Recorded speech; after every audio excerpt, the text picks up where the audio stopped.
Hi, welcome to How We Change the World podcast. I'm Deborah Rohan, your host, and I thank you for being here today. This week's episode is going to be a bit of a departure from former episodes. Rather than have one guest throughout the full hour today, we have a guest for about the first 25 minutes, and then we have two additional segments.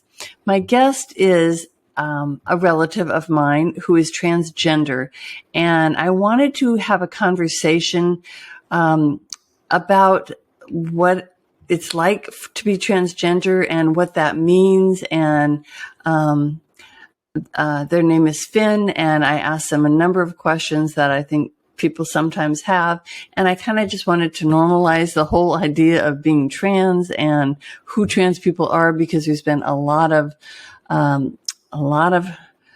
chatter out there, a lot of threats, and a lot of legislation going on around transgender individuals. And it was of great concern to me. And so we did a relatively short interview on it, but I think an important one.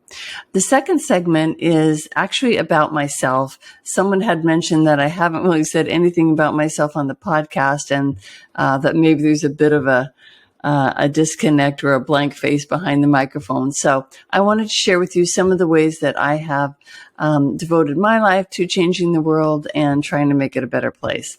And then segment three is really for you. It's to help people who are curious, who maybe want to start incorporating some activities into their life that they can improve the condition of the world that we live in, whether it's societal, environmental, or whatever your interest or concern is. So, like for example, today I'm going to talk about a book that I found really helpful, a movie I found really helpful, and some activities around that movie that you can take.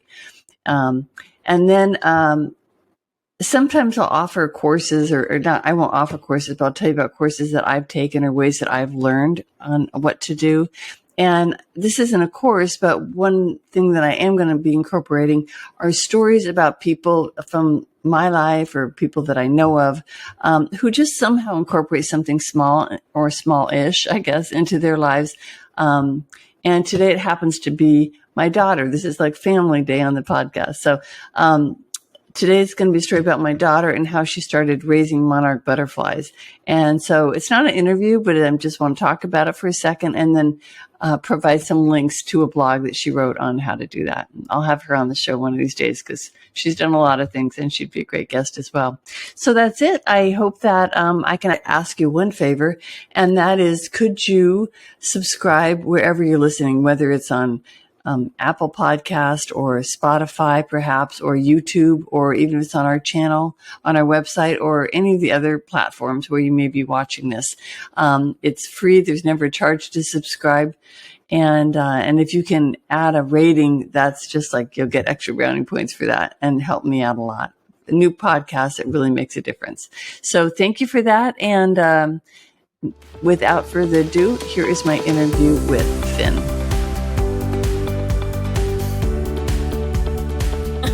Hello, welcome to How We Change the World podcast, and thank you so much for joining me. Oh, thank you so much for having me. I'm very excited to have you. I haven't had someone on the podcast before who I know so well. I've had friends, but I've never had a family member. Oh, yes.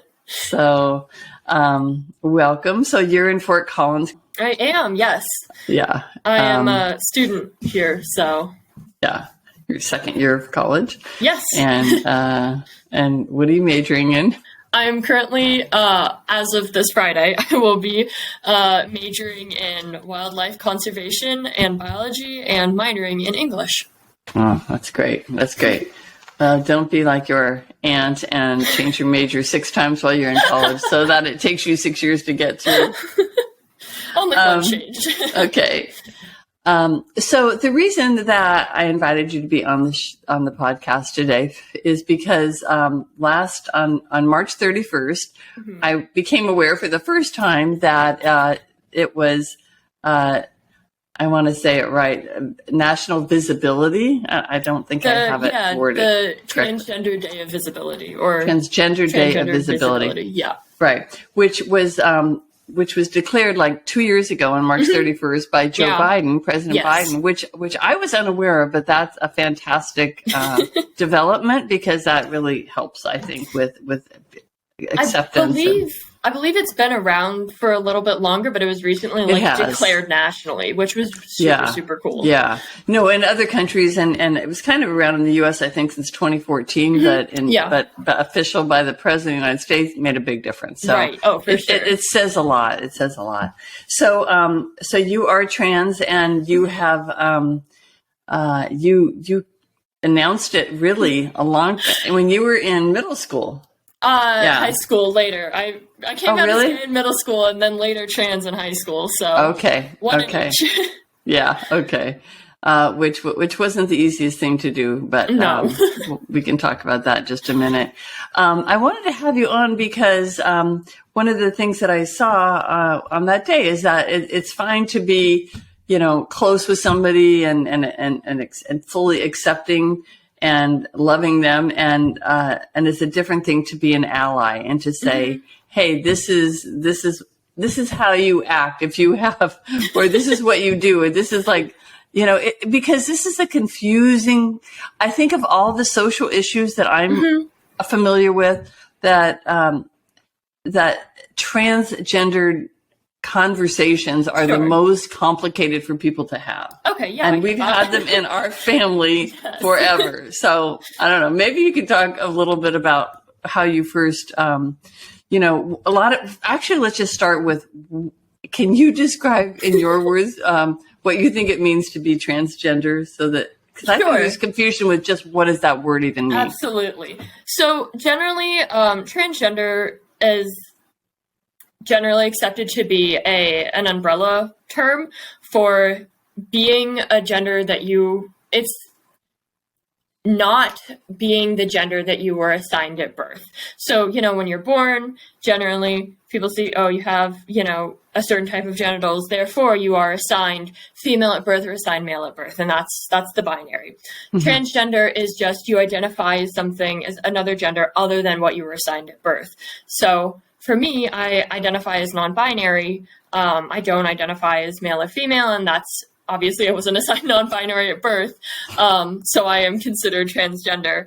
But you also hear like trans woman and trans man, and that just is like on the gender binary. So it just means like not being the gender that you were assigned, and being any other gender other than that one.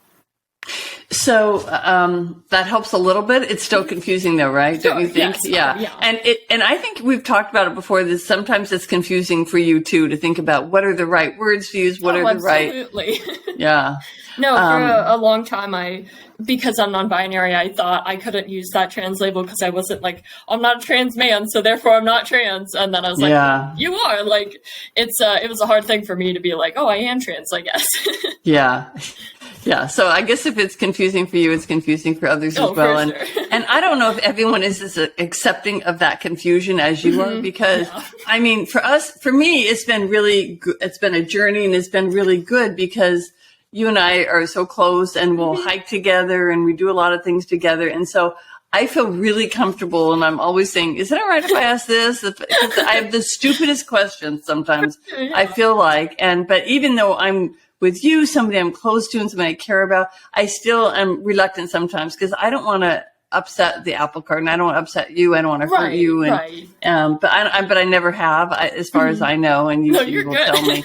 Yeah. But I do ask all sorts of crazy questions. But one of them, I don't think this is the question I've asked you, but a question that's kind of common is, how do you know if you're transgender? Sure. I mean, for a lot of people, it's a long process. For some people, it's really short. A lot of my like trans friends that I've talked to have been like, oh, ever since I was 3, I've just been like, oh, I don't want to play with the Tonka trucks. I want to play with the Barbie dolls. Sometimes it's as simple as that. But then you also see, especially recently in like a lot of like media people, I think of like Dylan Mulvaney, who is a trans activist on TikTok, and she came out and realized she was trans later in life. So it can be kind of hard to figure it out. For me, it was in around like 8th grade, freshman year of high school. I my friends would say, "Oh, hey girly, hey girl," a lot, and I'd be like, "Oh, that feels icky. I don't like that."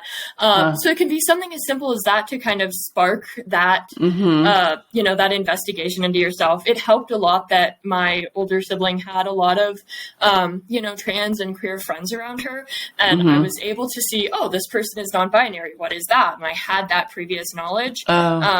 But it can kind of just be like, there's a lot of different things that can spark it, or you can just go a really long time without knowing and just being like, I'm uncomfortable and I don't know why. And I don't know why for 55 years, Right. So it can be different for everybody, but it's just kind of a lot of introspection, honestly. Yeah. I think one of the things that a lot of people who don't understand it, or maybe are trying to ban it, or, have a lot of problems with it ethically, morally, everything. Sure. I think they often use the argument that people are being indoctrinated to be transgender. And that's like, that would be a tough thing to do, wouldn't it? That somebody could make you. Oh my God. It'd be like somebody making me. It would be if somebody came up to you and then said, "You're a male, you're a man, this is what you identify as." And you're like, "No, I'm not." Like, what do you mean? Yeah, that's interesting. I think a lot of the idea of like indoctrination comes from showing transness and then showing that as an option, if that's something you can be and that's allowed. And then people being like, "Oh, well, obviously they didn't know that transness was a thing before, so they've been indoctrinated." It's like, that's not really a thing. If you didn't have the taste of vanilla and then later found out your favorite flavor was vanilla, you've not been indoctrinated into liking the flavor vanilla. That's a great analogy. So, but when you did, you did it pretty formally, as I recall, like in high school or in your class. You were in a smaller school. Sure. Yes. Yeah. So maybe that made a difference. So can you talk about that a little bit? Like what happened? Absolutely. I came out in my junior year. It was right before the pandemic, so that was definitely part of it. But we had these morning meetings, which were basically either whole school or grade level. I did mine in grade level just because that's how it worked out with scheduling, ironically. And I made a PowerPoint presentation explaining. Oh my goodness, I forgot that. I'd forgotten that. Yeah. I made a PowerPoint presentation explaining what being trans and non-binary was. I said, these are my name and pronouns. This is what I feel. Don't refer to me by my dead name. And then I basically told my whole junior class that. We talked about some transgender news articles that were happening at the time, and then I went about my day. But it was definitely a bit longer of a transition before that, of like informing my teachers first and then telling my close friends. That's amazing. It was super how long, you got the courage to do that, though, is really it's really a testament to your character and your strength of knowing who you are. I mean, you have the support of family support. Your mom was very strong about making sure that you were, that was totally acceptable in your family and you're loved and supported. Yeah. And that your parents were also supportive, I guess, of you talking to your teachers ahead of time and just saying, this is what I'm going to do. And then how did your class take it? How did that go as far as? It was interesting. For the most part, it was a lot of acceptance and mostly just confusion, honestly, but not in like a bad way. It was, I remember it was the morning before, like 20 minutes before I was to go and give this presentation. And my advisor was like testing the waters and was like, "Oh, hey, Finn." And this girl was like, "Who's Finn?" And I was like, "Oh, so explain that." Yeah. So you had changed your name. Yeah. And you just alluded just before you go on. I don't want to interrupt this story, but you mentioned your dead name. Can you explain what that is for people? Absolutely. So dead name, or it's also like generally it's referred to as dead name. Sometimes it can be old name. That's not necessarily preferred, or like legal name. Before you've changed it legally, it's basically just the name that you were given. A lot of trans people change their names when they transition. They come out. Some trans people don't change their name if they still identify with it.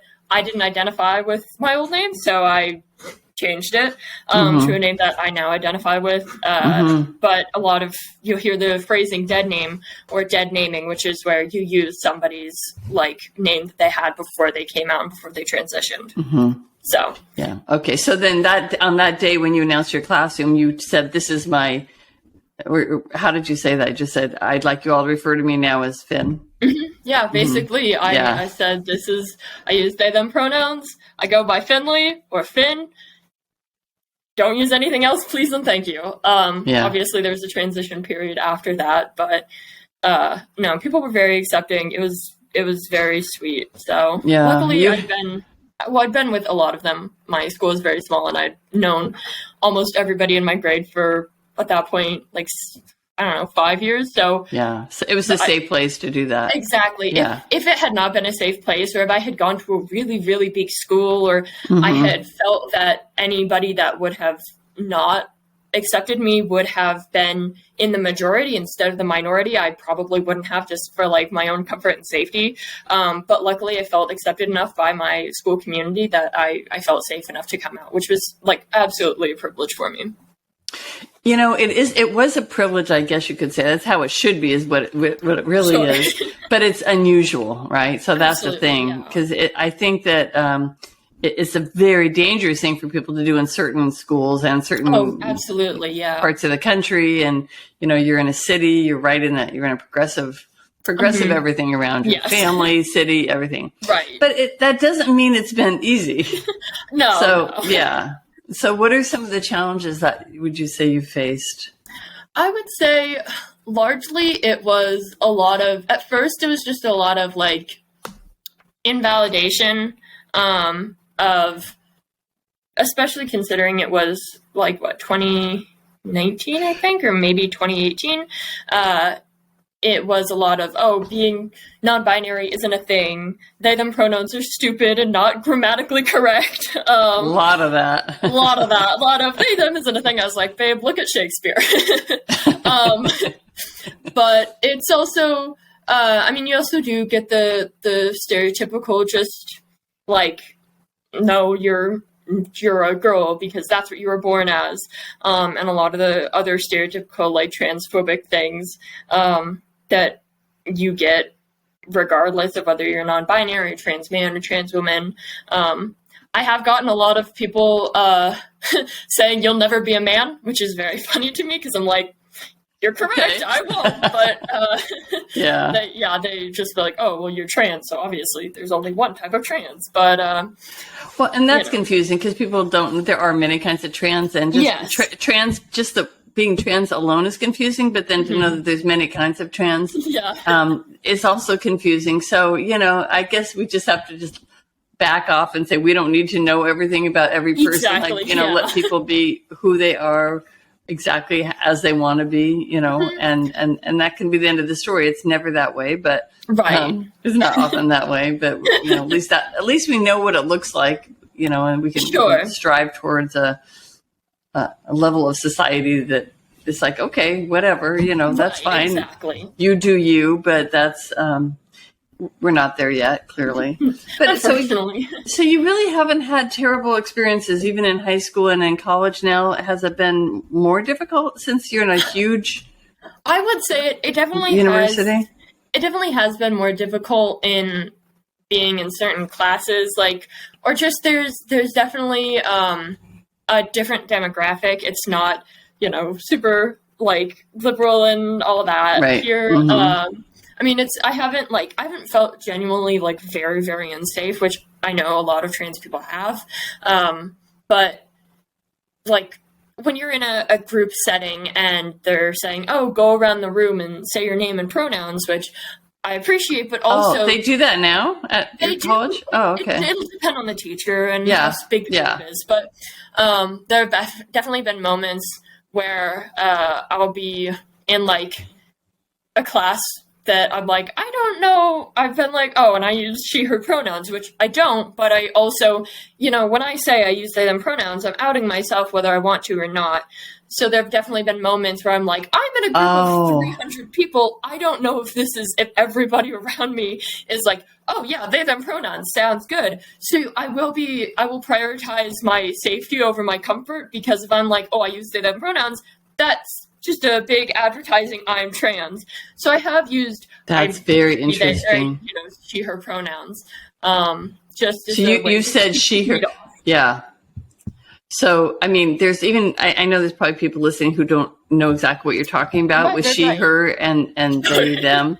Knowing the difficulty you faced in our family, people might have been accepting of it, but the sticking point has always been grammar. Of all things, right? I know. It's like, but it's not grammatically correct to say they, So, can you just take a minute to explain basically what you mean by pronouns? I know now most people have heard of it, but just even people who have heard of it may not still quite get it. Absolutely. So pronouns are just, obviously we know what they are. I am. She is, he is. Mm-hmm. That little first part is pronoun. I hope we all get that by now. So, a lot of trans people use different pronouns, but also pronouns don't necessarily equate to gender. I use they, them pronouns. So instead them. So instead of saying, oh, she went to the park, you'd say, they went to the park, but referring to just me. I'm singular. I'm not a group. And I chose to use they, them pronouns because they felt the most comfortable for me and my gender identity and expression. But a lot of, my friend uses she, they pronouns. So they use both she and they. A lot of people use all pronouns. When you say a lot of people, you're talking about other trans people. Yeah, generally. Right, yeah. I have yet to meet somebody who uses different pronouns that isn't trans, but I also... gender and pronouns, they're not necessarily equated. So you would assume that, somebody who uses she, her pronouns is identifies as a woman, but that's not necessarily the case. And that can be kind of hard to wrap your head around because, especially in the way our society functions, we very much equate pronouns and gender. But I also know people that use they, them pronouns that are I have a friend who's a trans woman who uses they, them pronouns instead of she, her. It definitely just comes down to preference around that, but yeah. And you never mind. In fact, I'm guessing you appreciate it when people ask what you're if it's a one-on-one thing and they know that you're trans and you want, I think sometimes it's equivalent. I go by. Professionally, I go by Deborah, and so when I meet people, they'll say wait, should I call you Debbie or Deb? People don't mind saying that, and I'm call me whatever I want them to call me. So it's kind of the same thing. It's okay to say to somebody, what should I call you? What are your pronouns? Absolutely, yeah. No, that's a good way to introduce yourself. Is being my name is Finley. I use they, them pronouns. What about you? And if that person doesn't feel comfortable responding about their pronouns, then that's also fine. And, you can just be all right, no worries. I'll just use whatever pronouns I feel is appropriate if you correct me. But, it's an easy way to be an ally is just ask about people's pronouns. I'm glad you brought up that part about being an ally, because that's kind of how we started this was how can people be a strong ally? First, I would say, do you mind if people ask you questions because I'm sure people ask you, and I will ask you, even though I already know the answers, how you dress. Sometimes you dress very, very feminine. Sure. In fact, you tend to dress more feminine, I'd say, than I'd agree with that. masculine. Yeah, but are you comfortable when people ask you why you dress like that? Or if you're trans, why are you wearing a dress? Or, So I think it kind of depends.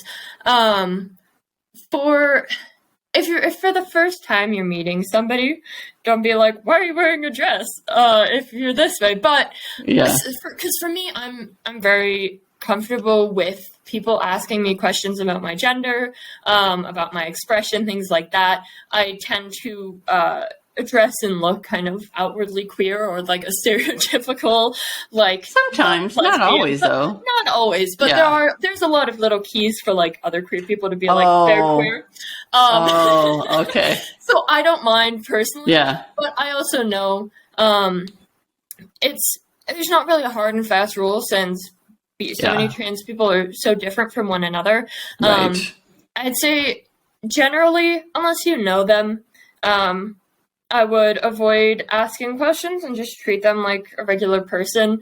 And like basically treat them like they were cis, which sounds weird to say because and can you explain what cis is for? Absolutely. Yeah. So cis is the opposite of trans. It's just you identify with the gender that you were assigned at birth. So like you are a cisgender woman because you were assigned a woman at birth and then identify with that label. Yeah. Called cisgender, yeah. Exactly. It's not used that much unless you're in certain settings, but exactly, I rarely hear it. I mean, what it means, but I rarely hear it. So, well, yeah, exactly. It's very interesting, the whole thing about that, but it's all very interesting. And I guess I really just wanted to have you on to just kind of normalize it for people. Like, you know, the only trouble we have as far as you and I is that I can't call you my niece. And we haven't come up with another word. I used to always call you my niece. And it's like, there was this word niblet that came out, but you didn't seem like a niblet to me. Yeah, it's hard to be like, that's my 21-year-old niblet. Yeah, it sounds, maybe if you were 6 months or something. Yeah, exactly. So anyway, but I think sometimes people get very afraid of just even talking about the subject. And I just want to kind of like demonstrate for people, it's like, yeah, nothing has changed. Like we've been the same all our life. And, you know, if anything, it's made us closer, I would say. But I just, I want people not to be afraid, not to think that there's something weird or strange or anything at all. Just go ask, go be a friend, go be an ally. Just like, and then don't say all these questions like, wait, is this like you wouldn't do that with any other person, right? Exactly. You wouldn't say, so wait, who do you date? What do you like? How do you dress? What do you eat? What are your pronouns? Exactly. Just be like, oh, you're Finn. Hi. Like, you know, what's your major? What's something normal? Yeah. Exactly. Yeah. It's a good rule of thumb is don't ask somebody who's trans something that you don't want to be asked right back. If you go up to somebody and say, what do your genitals look like? That's a weird question. Maybe don't do that. Because if somebody came up to you and asked that, you'd also be uncomfortable. You'd probably call the police or some weirdo. Yeah. So very much treat how you'd want to be treated when it comes to trans people. Anybody really, but you know, when we're talking about trans people. That is what we're here to talk about. All right. Well, I think that's probably all we're going to talk about today, unless there's something in particular that you wanted to mention that we didn't touch on. I mean, we kept it light. We didn't get very heavy. Yeah, I'd say one thing is just like if you do know anybody in your life that's trans, definitely just give them some extra support right now. It's a scary time to be a trans person, especially in so many states in the US. Luckily, where I live, we have a lot of trans protection laws and like no anti-trans legislation, but there's over 300 anti-trans bills that are that are being debated on right now. 300 in states across the country? Yes, over 300 anti-trans and anti-drag laws that have been proposed across the U.S. And I believe at least 20 of those have been passed. So they're being passed, especially in the South, but not only in the South by any means. Exactly, They're, I think, so it's definitely, talk to your trans friends, ask them if they need support, ask them if they need any help, because it's, it can be scary to be a group actively under attack by your own government. So, just reach out and be like, hey, do you need anything from me? I'm here to support you. Or just even say, hey, I love you and I love your transness, and do you want a hug, Yeah. So just reaching out a little bit, I think, can be extra helpful right now. Yeah, that's a great way to end it. And I'm so glad we're having this conversation right now. And if you ever want to come back on and talk about anything more about it, or anything. I would love to support you in that, because God knows you need to be safe above all, Exactly, that's so important, and accepted and loved and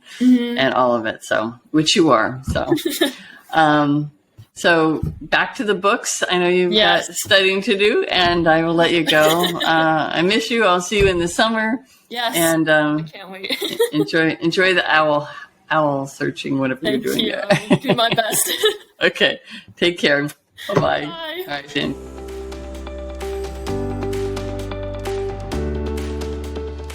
So a little bit about me. You can always go on the website just to read a summary, I guess, of my life. But I'll just tell you that I'm one of those people who started off with a degree in sociology. My father thought I would not be very good in that field because I had too soft of a heart, and he was afraid it would kind of destroy me and that business would be better for me. Well, guess what? I went into business. I switched my career. I'm shocked, actually, because I was very happy in sociology. But anyway, there's that parental approval thing that's deeper than any of us sometimes even realize. I didn't even know that I had it, but turns out I did. The desire for that. So I did go into business. I graduated with a degree in business administration, or Bachelor of Science in Business and International Business. And I tried to go to work for corporations. I really did. I got a job with Xerox, but before I could even start, I just said no.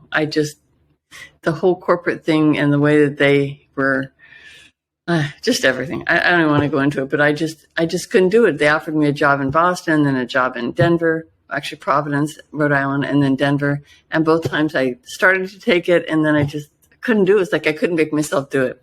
I did go to work then for in a management trainee position for a sportswear manufacturing clothing company called Bailey Sportswear in Denver, and I did that for a couple of years.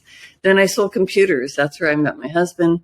I sold computers for Computerland at a time when everybody used to, it was when personal computers were first coming out in the 80s, and so it was a full service thing. Like, you don't just order it online. You go in, and we gave everybody full on lessons and taught them how to use a computer and taught them which computer to buy and which software to buy and taught them the software. I mean, it's a whole deal. So, so I did that, which was actually kind of fun. I enjoyed sales, but never great at it, really. It was never my heart's calling. So, when I was home with my daughter. I stopped working for a few months. I'd become manager of one of the retail stores.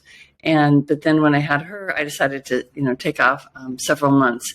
And when I did end up going back again, but it was hard. And I knew it was never going to be the right thing. And I just remember when she was an infant that's when CNN came on the air. And I started watching CNN. I started watching the news. And I was just, that was what I loved. I loved hearing about what was going on all around the world, politically, socially, culturally. That's just what that's what I love in the world. So, so I decided to volunteer for an organization to try to find a new pathway. And I was always writing throughout all of it. I was writing articles or writing newsletters, I was always finding a way to write, because writing was definitely always a passion. So, so then I got a job, or not a job, but a volunteer position. Now I think by this time I had my youngest son, Ricky, and because I remember carrying him into the office and to pick up the work, and then I would take it home. But it was called International Development Enterprises, and it was for helping people in developing countries. And I really loved the topic. And then I went on to do it for another organization called Society for International Development, which was the same thing, bringing water and bridges and food assistance and all kinds of things to developing people living in developing countries. At that second position, I met the man who's actually my last guest on the podcast. His name's Hamzi Moghrabi. He's Palestinian. And long story short, after I got over my initial disbelief of everything he was telling me, because that's how I'd been programmed, I told him he should write a book about his story, about becoming a refugee from Palestine. He decided that it wasn't his first language. English was not his first language, and he was an engineer, not a writer. And he said, "Why don't I write the book?" So I ended up writing a book about the Israeli-Palestinian conflict through the eyes of a Palestinian family. I didn't have any. I had actually read almost every book about Israel. In fact, I was reading a book about that when I met Hamzi. And so I had a pretty balanced perspective once I'd heard his story and I knew the Israeli story, the Jewish perspective. So I wrote the book, but it was completely from the Palestinian perspective. And that book really opened up a whole new chapter in my life, just to show you that if you go to volunteer somewhere and something that you care about and you're interested in, it can really lead you to your true calling. So for me, when that book came out, it came out on 9/11, the 9/11, 2001. And about 2 months later, I was attending an event called Understanding Islam. And it was because people around the country were going a little bit crazy on Muslims because of what happened at 9/11. And it was a dangerous time to be a Muslim in America. It was a dangerous time to be an Arab in America. It didn't matter if you're Muslim, Christian, or something else. So it was dangerous for people who looked like Muslims or people who confused with Muslims and Arabs. So there were many Sikhs killed during that time. It was a dangerous time. It's still a dangerous time, but it was a very dangerous time. So I was attending an event called Understanding Islam, and I met an Israeli professor, from Israel, who was just starting at the University of Denver, opening up a center to educate Israelis and Palestinians, Arabs and Jews, kind of bring the local community together around issues of religion and culture and the Middle East conflict. And, that's what the whole atmosphere was about in America right then. And he asked me if I would come to work because he read the book and he was Israeli, but he loved it because he felt that it told the real story. One of the things I did when I worked at that organization is that I started a program. At the time, it was called SIP, Student Interfaith Peace Project. And I applied for a grant, which I received. I think it was just $5,000. And it was to start a program to take Jewish, Muslim, and Christian students together for 1 year, have them learn each other's students and have them learn each other's culture, religion, worldview, eating habits, dressing habits, speaking habits, just to get them used to each other. And it was actually a huge success. And then at the end of it was a full year program. And at the end of the year, we went to Israel and Palestine and met with Jewish, Muslim, and Christian and Druze and other students there in that region. So we came together as a unified force. After a year together, we got to know each other really well, and then we go in and kind of model, if you will, how to talk, how to be with each other, how to hear each other. And so I did that for a number of years. And then, so when I left the organization, I wanted to start a new organization where we did that. So a person who I'd hired to be a chaperone, she was Muslim, Palestinian, and together we co-founded an organization called Meet the Middle East. And my partner's name was Iman Joda, still is Iman Joda, and she has now gone on to become the first Arab Muslim in the Colorado State Legislature as representative. So very proud of her. So that's what I've been doing. Then we continued. We took students there. We took adults to the Middle East. We had dialogue groups. We had peacemaking groups. We had a lot of fun with that. Very interesting work. And then I wrote a book called One Person Acted and Everything Changed. I had written that while I was doing these other things. And I just became very, very interested in the environment over COVID, while we were all inside so much and couldn't work at the things we thought we were going to be working at or things we were working at or, things changed. That's when I started listening to Rich Roll on Rich Roll podcast. And it was so soothing to me, and it was so interesting to be able to just listen to a long form. His is longer, his is 2 hours, and I'd go out walking or running or, you couldn't go out a lot of times. We couldn't even go hiking in the mountains, which I still will never understand. But that's when I got very interested in podcasts and the power of podcasts and the comfort of podcasts. One time I heard Cory Booker say, the New Jersey Senator Cory Booker say to Rich Roll on his podcast, he goes, "Man, I go to bed with you every single night." And then I realized that, a lot of people listen to podcasts for a lot of different reasons. Sometimes just for company, sometimes just for comfort, sometimes for education, sometimes to learn. And there's a lot of reasons. And it suits me. I'm so curious about the world. I'm so curious about people. I have a lot of opinions. I've attained some knowledge in different areas. And there's a lot of things I just want to continue to investigate. And I want other people to learn so much from all the wisdom that's out there and all the knowledge that's out there. So that was my reason for starting this podcast. It's my way to change the world for at least this era of my life. And that's it. So I think that is more than enough. As I said at the beginning of the show, I just moved down here a couple weeks ago to Belize. So far, there's nothing not to love about it. It's very simple, very down to earth. It's a developing country. It's a lot warmer than Colorado, and it's so simple. Everything's just easy. So I kind of like it. There's no cars. There's golf carts or some kind of carts. Nobody golfs there, but they're carts. And it's just a very nice, peaceful place to live and a great place to do a podcast from. So that's it. I am going to move on to the next section of this podcast episode, and we're going to talk a little bit about books and movies and what else? Books, movies. Oh, places to learn, places to get training on how to change the world. And that's about it. So we'll be back in a minute.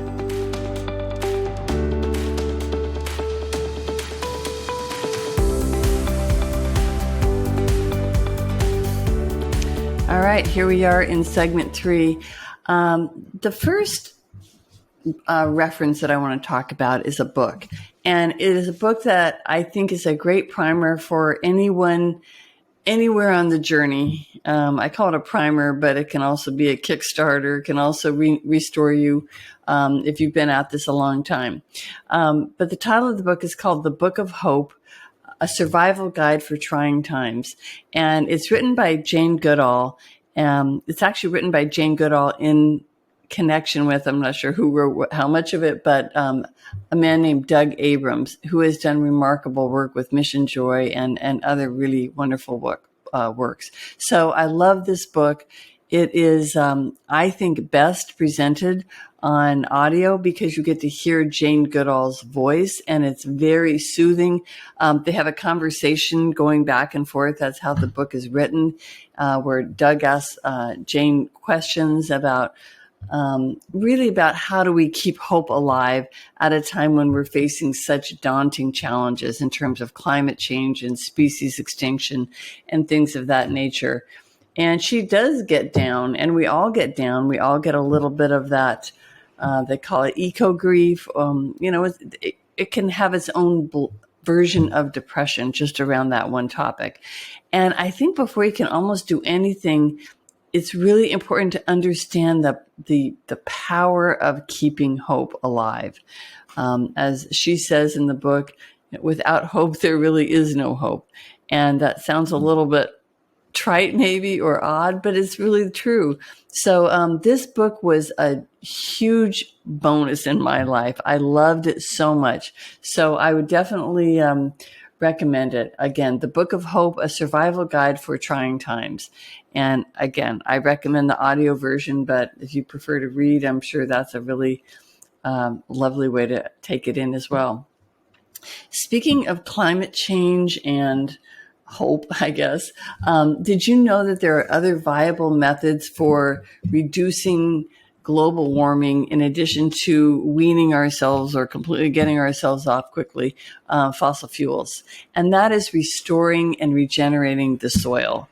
It's so powerful, and very few people are talking about it in the mainstream. I mean, you hear more about regeneration, but regenerative farming, but not enough. And I don't think people really understand the power of it. A wonderful resource for this, and just a wonderful resource for many ways to change the world. It's a movie. It's also a book, but the movie I would recommend heartily, called Kiss the Ground. And it's a documentary. It's narrated by Woody Harrelson, so it's very enjoyable to listen to. It's very educational, but it's just really heartening, and it's exciting too. I love the opportunities that it presents and the solutions that it presents. Also, there's a website associated with the movie called kisstheground.org. And on there, they have a number of ways to further educate yourself and actions that you can take.